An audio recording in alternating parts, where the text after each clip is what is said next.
Corona মহামারীর কারণে আর্থিকভাবে ক্ষতিগ্রস্ত এক আখ চাষি। ঘটনা উদয়পুর মহকুমার বারভাইয়া এলাকার নালিয়ামোড়া পঞ্চায়েতের অধীনে। দীর্ঘ 15 থেকে 20 বছর ধরে এলাকার যুবক বিশ্বজিৎ ঘোষ ওনার পরিবারের লোকজন মিলে আখ চাষ করে আসছে। প্রতি বছর পূজার সময় অর্থাৎ বৎসরে একবার এই আখ চাষ করে ভালোই লাভজনক করে আসছে। এবছর করোনা মহামারীর কারণে বাজারজাত করতে পারছে না আখ চাষি বিশ্বজিৎ ঘোষ সাংবাদিকদের সামনে জানান, 5 জনের সংসার, বৃদ্ধ বাবা ভাই সহ পরিবার নিয়ে সংসার। এমনিতে কৃষি কাজ করে আসছে। বছরে একবার আখ চাষ করে লাভের মুখ ভালোই দেখতেন। আর এবছর আখ বাজারজাত করা খুবই কষ্টকর লকডাউন এবং করোনার কারণে। বিশ্বজিৎ বাবু আরও জানান, রাজ্য সরকারের কাছে সাহায্যের জন্য আবেদন জানিয়েছেন।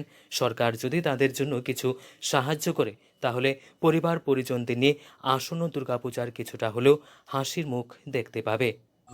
আমরা পরিবারে তো 5জন ফ্যামিলিতে 5জন আছে, বাবা আছে, ভাই আছে। এমনকি আমরা আখ চাষ করি বছরে একবার, মানে একবার লাগাইলে আমরা এটা মানে লাগাই একবার, এরপরে বছরে একবার, মানে একবারে পূজা হালি আইলে আমরা এটি বিক্রি করি। কেমন লাভ?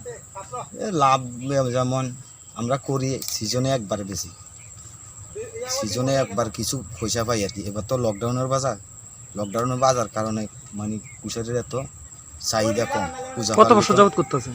এবার তো আমরা বিগত 15-20 বছর ধরে করতে আছি। এখন কি চাইতেছে? এখন চাইতে আছি ধরে সরকার যদি আমরা এইভাবে বাতাসে কিছু কাজ চিটিয়ে গেছে, আমরা এতে কিছু লসের দিকে আছি। আমরা সরকার যদি আমরা কোনো কিছু যদি একটু সাহায্য সহযোগিতা করে তাহলে আমরা খুব উপকৃত হবো আর কি। আপনার নাম? আমার নাম বিশ্বজিৎ ঘোষ, বাপের নাম কৃষ্ণ ঘোষ। এটা কোন জায়গা? কি না? এটা বারোইয়া ব্যাকেটে নালিয়ামুড়া ধরে বাগমা। এবার বাজারজাত কেমন মানে আগে? এবার আখের বাজারজাত একটা বেশি ভালো না। কি কারণে?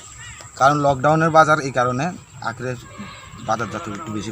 উদয়পুর থেকে মানিক সাহা রিপোর্ট, ত্রিপুরা 24x7।